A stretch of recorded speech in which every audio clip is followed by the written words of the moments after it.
Assalamu alaikum wa rahmatullahi ta'ala wa barakatuh. Viewers, I greet you with the universal greeting of Islam, and that is Assalamu alaikum wa rahmatullahi ta'ala wa barakatuh. Today I have a case for you. And the case is this, that the atheists of today are coming out with some conjecture. What I mean is that they pose certain question that is not consistent with our religion, with our faith. And the question is, who created Allah?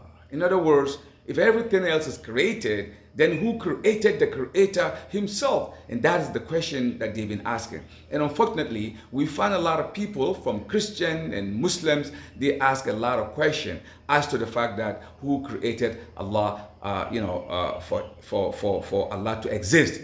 Now, this question is inherently false and contradictory, and it goes against the grain of God, the grain of messengership, the grain of those who believe in Allah subhanahu wa ta'ala. Now, for the sake of argument, if we say someone created Allah, now the next question they're going to pose is this: who created that someone who created Allah? Then again, who created that creator who created that someone who created Allah? So clearly, it's a vicious question. It is going to be in continuum to the end of time. It is a vicious and irrational kind of question. Definitely, God exists by the creation. If you look at the heaven and earth, the night, the day, the moon, the stars, the ocean, the mountains, things that is happening around us clearly indicate that God Almighty exists. Forgetting that, you can take that sort of belief system to the laboratory, analyze it, and then you see, through the microscopic, whatever you watch, and see that Allah exists. You can do that. It is a matter of faith. It is something that, that is beyond mankind. You can answer the question. There is a musician who sings this question.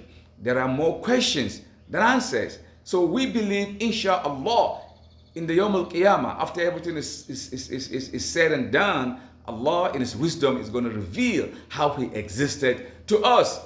That will be the day that those who are posing this question will be biting their tongues and biting their fingernails and biting their arms and wishing and hoping that when they were on earth, they have really, literally believed in Allah subhanahu wa ta'ala.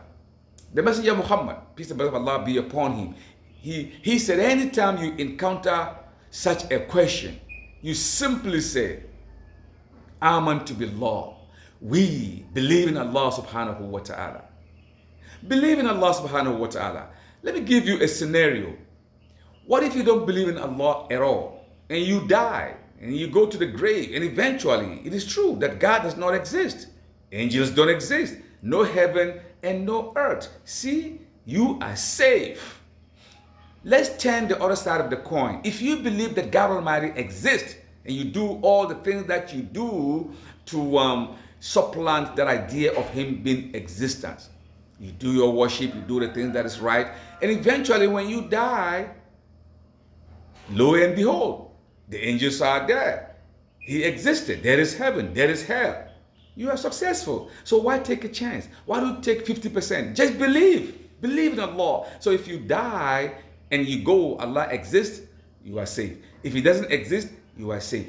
I think this is something that, the irrationalists, the atheists have to think and rethink again.